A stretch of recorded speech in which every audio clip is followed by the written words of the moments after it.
Hi and welcome to a new episode of Drag Me to Heaven. I am Patruni Shastri and I'm your host. This is a space where we talk about drag and faith and how exactly they intertwine with each other. So today's guest is a wonderful drag artist from the US. The name is Maya Mem Saab, who's coming all the way from US to kind of give us more insights about how their faith and drag align together. But before we kind of dive into the conversation, just before these episodes, we have launched a range of other episodes by wonderful drag artists. So please go ahead and subscribe to our channel, listen as well as share it with your friends and as well as family. You can also write to us at pcsas number 3 at gmail.com and share some love by tagging us on Instagram. My Instagram handle is SAS number 3 dancing feet, and my other Instagram handle is dragwanti. So please go ahead and chime in and share your love. And without any further ado, let me bring in Maya Mem Saab. Hi everyone, my name is Patruni Chidananda Shastri, aka Suffocated Art Specimen, aka SAS, aka This is Morning, and I'm in Hyderabad. I'm just trying to wait for my tea while I'm having a wonderful conversation with Maya Mem Saab. Maya Mem Saab is all the way from UK, sorry, not UK, US. Give me for that. I still need my tea. And we are having this wonderful conversations to start with about how faith and drag kind of coexist with each other and talk more about how exactly individuals are driving faith conversations as well as carrying their faith while performing drag as well. So, this is Drag Me to Heaven, a podcast which is available on all your podcast streaming platforms. And this is a space where we talk about faith and drag and all the other intersectionalities of this particular community and art form. Now if you are listening for the first time, please go ahead and listen to all the other episodes which you have done previously to this. You can also send your questions at pcsas number 3 at gmail.com, and please reach out to us, please suggest us. If you have any kind of interactions, please post it to us and we'll be more than happy to listen. So without any further ado, let me go ahead and welcome Maya Mem Saab. So hi Maya Mem Saab, how are you? Hi, Patruni. I'm doing really well. Yes, like you said, I'm in the US. It's about little after 7 o'clock in the evening here. I'm based out of Seattle, which is in the northwest corner of United States. Yeah. Great. So let's start with this. I am obsessed with your work. This is something which I kind of, once I started seeing your work, it was through an Instagram post, and a friend of mine, their name is Shravan Telu. They are also a belly dancer, Telugu person from Hyderabad, and they have somewhere found out your work and they sent it to me, and they basically told about they are also a bearded drag artist, and they just started. It's been 1 year and right now they moved to Ireland, and they said like this is something which I want to be like, and that was Oh the my God. first interactions which I had seen you, and from there I followed, and then we have interacted a lot in between as well.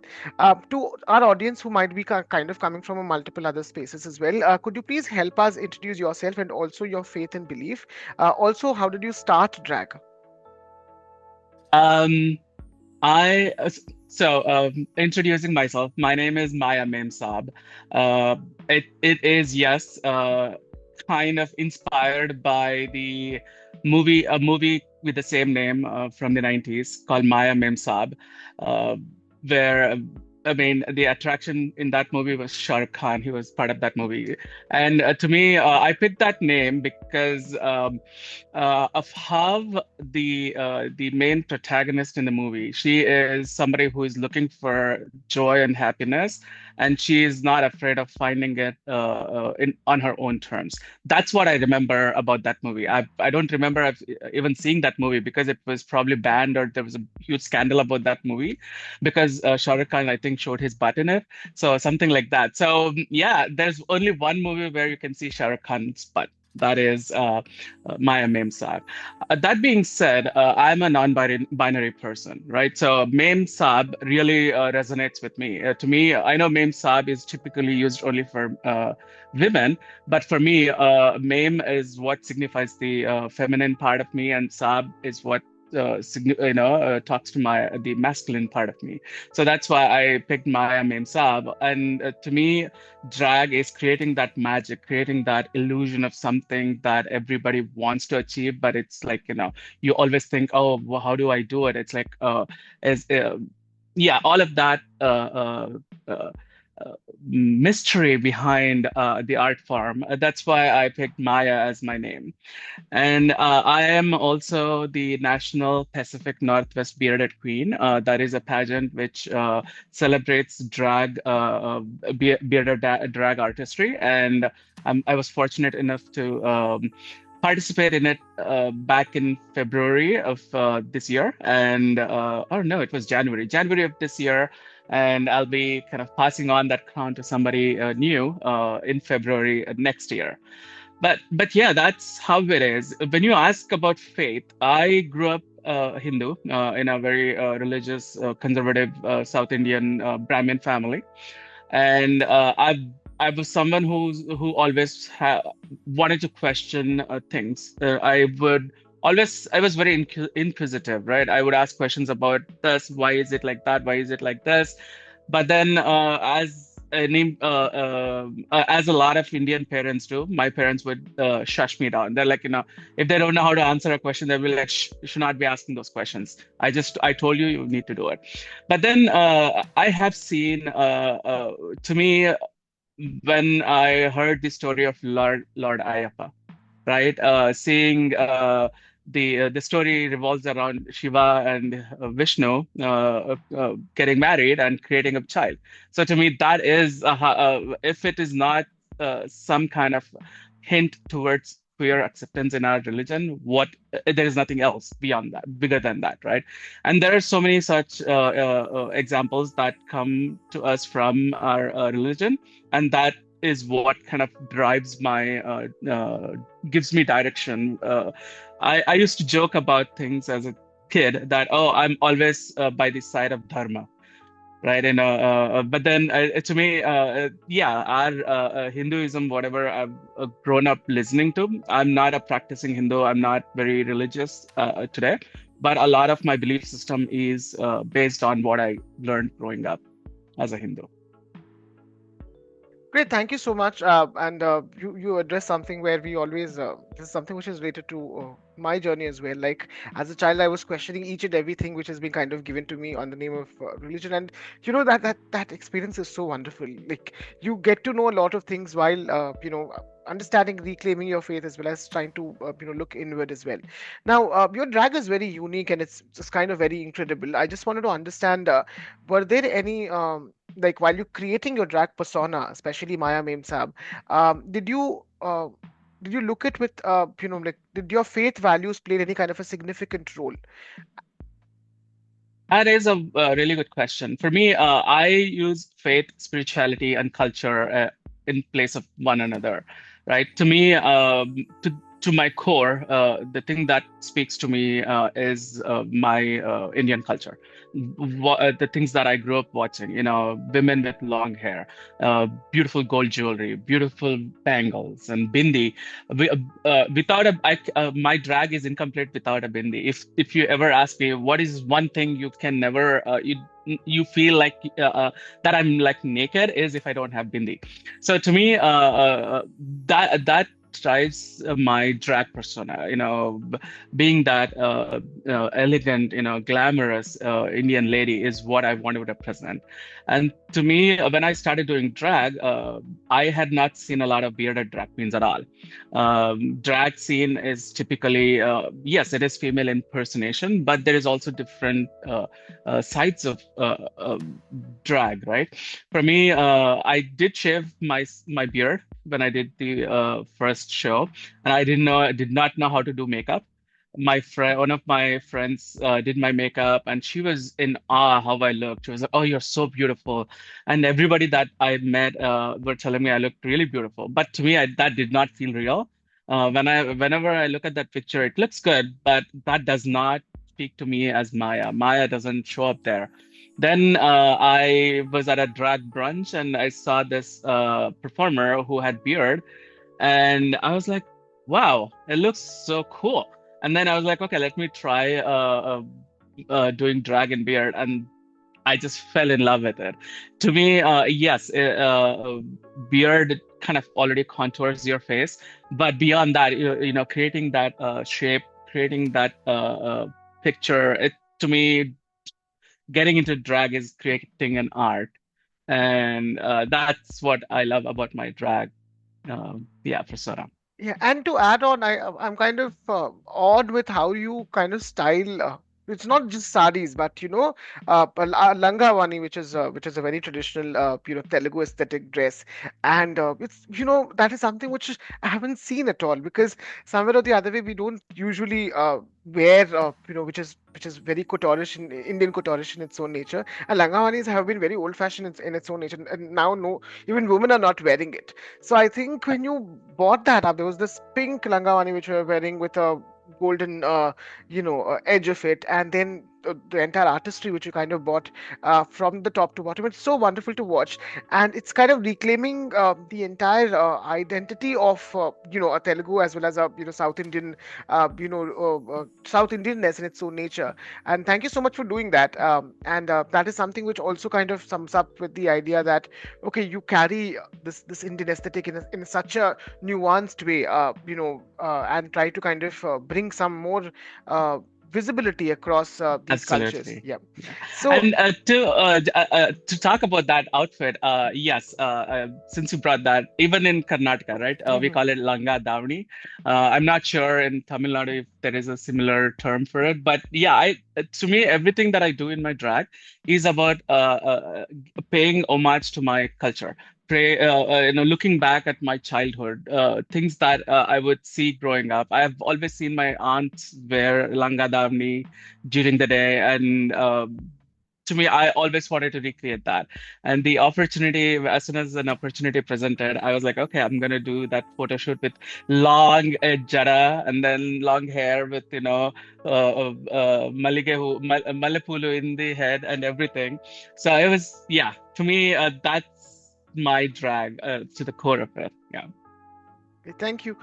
So I will just go to the next question, which is again, I just want to kind of understand more, ways of how you have navigated across the entire space, and also with your drag and its specificity as individuals who are again queer.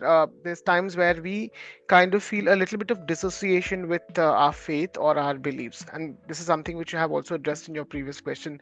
Like, whenever we are being told about a certain thing, there is a certain amount of dissociation with faith, and we have to reinvent our own faith, or reanalyze the faith what we are in, and cherry pick things which affirm us as a spiritual being. So were there any kind of instances like that in your particular life, or in your journey with drag, and could you help us, how did you navigate it? For me, uh, I do not believe in ritualistic uh, process of any system, right? When it comes to me, I consider myself Hindu. I am a Hindu at the core, but I don't practice any rituals. I don't celebrate a lot of festivals. Yes, Diwali is special to me because the memories that it is associated with. And whenever I think of festival, to me, more than praying to God, it's how we would get together, come together as family. Things that we would do, the joy of eating uh, sweets, all of that. That's what to me, my memories come back to me when I think about my faith or religion. Uh, but to me, a lot of things that I do, I try to always ask a question and leave it there so that and I don't try to find an answer right away. For example, when I did my pageant, one of the looks I did was of a Devi look, and that I did that based on my limited research I have about Bahuchara Mata, right? For the in the queer community, especially for the Hijra community, Bahuchara Mata is the god they worship, and for me, to me, yeah, I may not be religious in my daily life, but I see a part of my community worships this God, and there it has to mean something, and that I sit with that, and then I take it for what it is without questioning too much about it, because I know as part of my journey, I'll learn more about it. And it's I have to me, I have dissociated myself from religion long time ago, But these are some aspects of religion that kind of connects me back, holds me, and brings my community and the faith together. Great. Thank you so much for answering that question. I also wanted to understand, somewhere or the other way, while we do drag, it itself is a kind of a faith or a religion. Like, we manifest ourselves to be somebody who is extraordinary and kind of hold a space and kind of create a space around us. It itself is a very, kind of spiritual aspect of it. So, are there any times where you felt very spiritually elevated while performing drag? And this is something which I also wanted to try to connect with, how as an artist we have our creative freedoms, and once the creativity is something which is poured out as as we Hmm. kind of interact with the audience, the rasa of what we call the rasa theory being out with the public, it also elevates us very spiritually. This is something which is traditionally been happening with a lot of traditional art forms like classical music, classical dance, and then some aspects of the entire idea of uh, gender performance, which also happens with theaters, as well as the street plays, also within temples like harikatha and all that kind of stuff. Yeah. So I wanted to see it if this is something which is also a shared experience within drag practitioners, and if there is any space where you have felt that alignment or Hmm. affirmity while performing drag. To to me, I the process of getting into drag. Every time I start putting my face on, it takes me about anywhere from 2 to 3 hours. Start doing my makeup, getting into my outfit. So that whole process, it takes me into the zone where I'm really, it's like meditation to me. I don't think about anything else. The world is not, it doesn't exist around me. It's me just looking at the this canvas that I'm creating and painting that canvas, right? A canvas. And to me, yeah, it does. I have not reached that enlightenment state yet, Patruni. I don't think I want to reach that state yet, but it does show me the when you're committed to something, you see results, is what that has taught me, right? That process of doing it for 3 hours does feel a lot of effort. But once I go in front of the audience and then perform, the love that I get back from the community and people that see me, see themselves in me, that is what is the spirituality for me, the affirmation that I get that what I'm doing is valid and I should continue to do this. There are people who are inspired by what I've done, and it's not about them wanting to do drag. It's about them seeing how I own my identity, my sexuality, and my queerness, and they are able to come out to their parents. They're able to come out to their friends, and that's what to me is the beauty of drag as an art form, drag as a faith, drag as something that gives uh, it's I one of the things I said this a lot of times. It's like mukti, right? You need that mukti, and to me, a part of accepting yourself, your queerness, is liberating from those shackles of society, and then being the finding your mukti, vimukti. Yeah. Great, thank you for addressing that. Now I'll put my cisgender hat, Yes. because we'll talk about challenges in the, like things. Every cisgender asks me this question: "Oh, did you feel any kind of challenge?" I'm doing the same thing because somewhere or the other way, we all feel challenges. We all feel, some kind of a backlash which kind of comes ahead, especially when you are holding, such a wonderful artistry, and I think being somebody who's crowned as a bearded drag queen, and there's always a first level of challenges like, okay, do we have representation of bearded drag queens within Indian diaspora or drag artists, firstly to start with, and then also somebody who is kind of being a South Asian in a space in US. So were there any kind of a challenges in creating or presenting your artistry in the way you kind of envision, and how did you kind of navigate those? Yes. So I have been told. the positive situation that I'm in, I want to first address that the privilege that I have, right? I'm not the first bearded drag queen. I'm not the first drag queen either. So a lot of drag elders, who people who I refer to as elders, are somebody who's been doing drag long before I've started doing it. They have created this. They have walked this path and created spaces for us that is welcoming of different variety of drag artistry. But yes, I do sometimes run into people who are like, oh, bearded drag is such a cop out. You want to look good in drag also. That is why you keep your beard on. Oh, you're not. It's only like three-fourth of your face that you're really putting makeup on.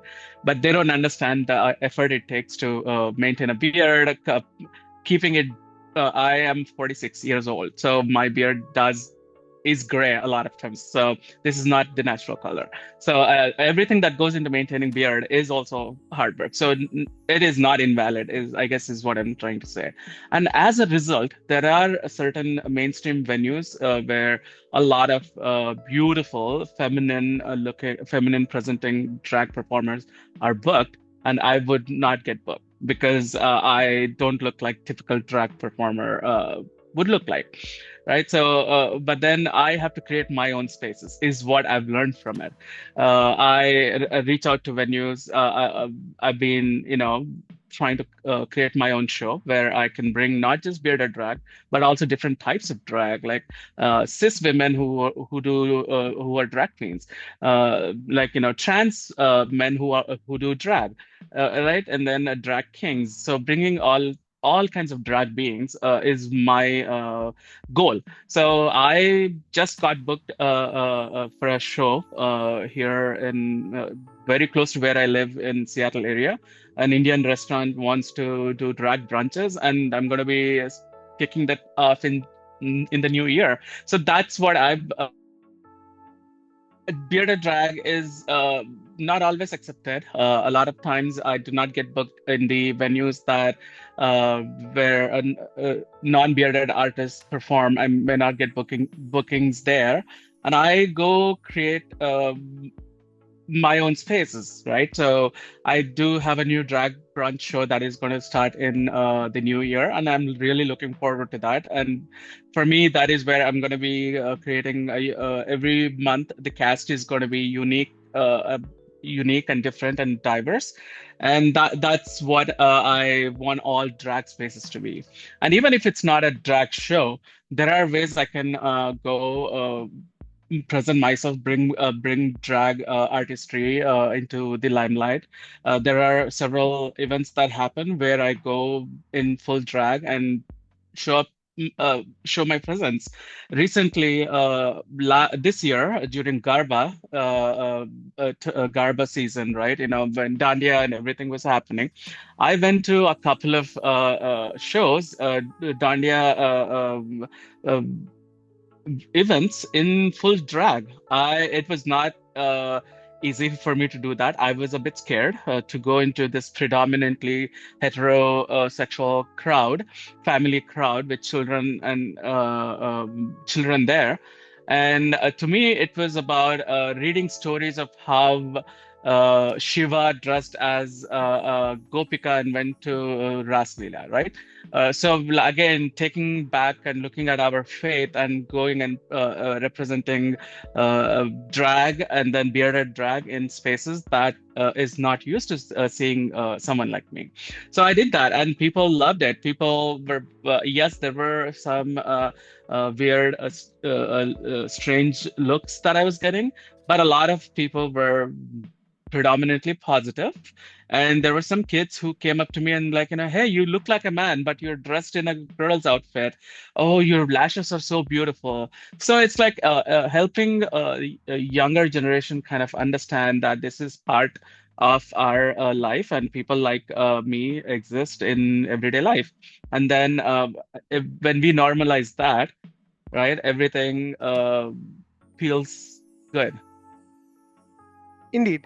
So, thank you so much for answering the question. I also wanted to kind of check with you about something which is the current situation in US, especially with the entire idea of drag ban and things happening where it's very politicized in its own nature, etc. And somewhere or the other way, faith plays a major role as well. While there are conversations about faith which are anti-drag, is something which has been propelling, and hence we find this a lot, like faith is used for gender violence, or faith is used for subjecting hate towards queer community, and while this is happening, do you think drag artists have a major more responsibility to kind of get back to the track and try to revalidate any kind of a misinformation which is passed through faith, and use it as more of a tool to kind of bring communities together, as you just said in the previous question as well, bringing people together. So do you think that is something which is a need of an hour, with you know It is, and again, to me, it is not about doing something radically different. It's like for us, we need to keep doing what we do. We know in our hearts that what we do is not harming children. Doing drag. I mean, I'm a parent. You're a parent. We have kids who live with us, who see us in drag, and we are in no way harming their life. So yes, are there people who harm kids? In every part of the world, there are people that harm children. But drag queens are not here to, we are just, it's an art form, right? And we need to continue to do that. And to me, what is funny is when people troll me online, right? I post some video and then people, Christians here in America, they comment on it saying, oh, seek Jesus. Yeah, he will help you repent, things like that, right? And I'm thinking, so Jesus is your God. So my God doesn't tell me that, and it doesn't compute in my head. It's like if I mean, yes, we are two different religions, right? It's the human that is telling me that I'm a sinner. God is not telling me that I'm a sinner. So until and unless God comes to me in my dream and tells me that what I'm doing is wrong, I'm not going to believe that. So we need to protect the people who are being attacked, right? We need to band as a community of performers to make sure we're protecting people who are being doxxed. Recently, we had a drag king in our region who is also a school teacher out of drag, and they in no way connect their personal life with the drag life, right? They're an amazing performer. They go do things, uh, tear down the dance floor when they perform. People go crazy. But some kid found their drag profile and then started sharing it everywhere on their social media. And then some right-wing nut jobs got caught hold of it, and then they doxed this performer, saying, "Okay, this drag performer is Miss so and so in regular day during the day, right?" And then unfortunately that performer lost their job. They could not continue to do their job. So what these people do not understand, that are using religion as a tool to attack us, are they do not realize is they're impacting people's livelihood. They are just they did an amazing job of keeping things separate, right? But still it was that religious nut job who came in and then cause that collision. So to me, we need to keep doing what we are doing and protect our community. The other thing is finding allies.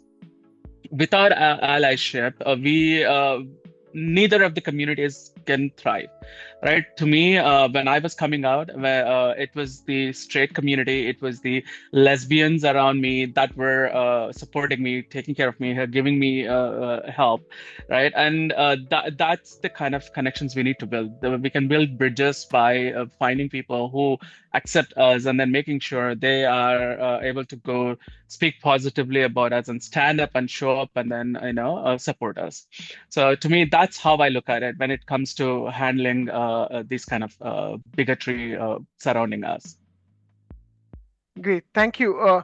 And then we are kind of coming to the last question, like, younger generation. The reason why I say younger generation and I'm giggling is because we are unpredictable of younger generation. Especially somebody whom I'm kind of dealing with is just 1 year old and then kind of running around the house, which is a very common Yeah. situation for me now. But there are a lot of younger generation artists as well as kids who would like to kind of do drag or trying to kind of finding or trying to find a balance between their faith ideologies as well as the drag practice, and especially with internet, which is supposed to kind of heal us and kind of give us a space. There's a lot of misinformation being circulated across about faith and drag in one or the other way. So what is your advice for those kids or for those people who are kind of coming up and trying to be figuring out themselves in one or the other way, and how what are some of these tips which you could kind of give for people to navigate these conversations in a far more with a far more ease? For me, it is a challenging situation that we are in, right? There is all, I mean, with the kind of misinformation that is spread across the internet, it is really hard to trust what is real, what is not. And with the advent of AI, everything can be manipulated. So uh, for me, what I would tell the youth is surrounding themselves with people who they can trust. But then building that trust takes time. But making sure you're reaching out to the community around you. Uh, y- People are going to troll you online, call you names. Uh, I mean, every time I read Salwar Mein Talwar online, I my blood boils, and that has led to people committing suicides, right, ending And I their will, I life. will, I will tell you this. There's also this, especially in Telugu space. There is this very much meme or a disservice done by a very famous Telugu director. And one of the things which is very similar is what they call it as Sir Miru Madama. Sir Oh yeah. Madama, and that's something which is always kind of being kind of pushed across, and it angers. It's like the people who have a kind of a power giving instruments to kind of bully others is something which is very much, and Salwar Ke Talwar is also a part of a conversation which is the Mirzapur, which is a TV series. So Okay. there are directors who are imbibing these conversations, putting it across, Yeah. and then it's being used to bully. Yeah. Oh my God, I didn't know that. I just read that through the comments on the internet, right? So to me, what I would tell is, the reason it took me 40 years to come out, right? The reason that I hide my drag identity from my mother is because the society does not allow that. I did not have resources to come out. So for the advantage the youth has is there is a lot of information available, but reaching out to the right people and then connecting with the people who are creating spaces, right? For example, you are visible around the Hyderabad area, right? You go to the transit stations and then you're creating drag shows there. So when to me, if I was a young person right now, not knowing how to come out or not knowing how to do drag, those are the spaces I would go reach out to people and then, hey, tell them, hey, can I take 30 minutes of your time and then talk about something. And all my social media is always open to people. People can message me, I respond to them, and provide support. So use your resources, find resources, and don't let the trolls take the joy out of you. Because we spend our entire day on social media, but also know that when something is affecting you, walk away from that. Don't try to slay all the dragons at the same time. You'll find your time to slay those dragons. I love that line. Don't slay the dragons at the same time.